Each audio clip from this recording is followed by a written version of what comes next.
Today, we're going to get into a really intense personal story. It's all about trust, manipulation, and that chilling moment when a lifelong friendship suddenly feels like a threat. This is about what happens when your gut is screaming at you that something is wrong, and you have no choice but to listen. So let's break down how a fun weekend reunion turned into something calculated. And this right here, this is the core of the whole story. It's that horrifying realization that what happened wasn't just some big misunderstanding or spontaneous bad idea. No, it was a deliberate, planned-out trap. So let's unpack exactly how our narrator came to this terrifying conclusion. So this all starts with what's supposed to be a really happy trip. Our narrator flies out to Austin to visit Jolene, her best friend since they were in the 5th grade, and she's finally going to meet Jolene's fiance, Brody. The whole weekend is supposed to be a celebration, you know. And right away, you can just feel the tension. On one hand, you've got Jolene, this friend of almost 20 years, the kind of person you feel totally safe with. But on the other hand, there's Brody, the fiancé, who sets off all kinds of alarm bells from the second they meet at the airport. See? Immediately, the boundaries are just gone. This wasn't just a friendly hello,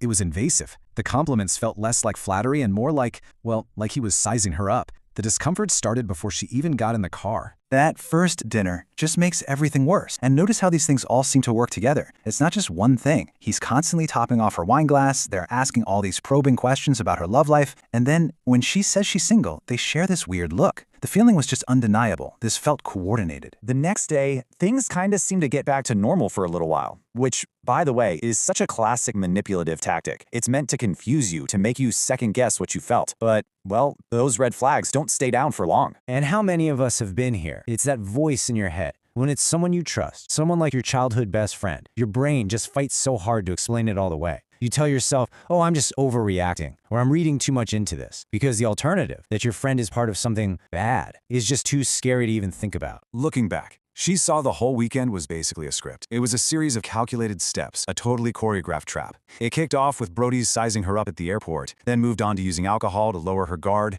and then asking all those questions to see how vulnerable she was. It all led up to them creating this atmosphere, an atmosphere designed for coercion. So, this is where it all comes to a head. That night, after another dinner with way too much wine and this very carefully set mood, the couple makes their move. And it's Jolene, her best friend, who says it. She frames their proposal as something special, like it's a gift they want to give her. I mean, that is classic manipulative language. It's designed to make a truly predatory request sound like some kind of generous, intimate offer. But our narrator, she doesn't miss a beat. She says no, just flat out. There's no hesitation, no ambiguity, and it's that clear, firm no that just shatters the entire act they'd been putting on.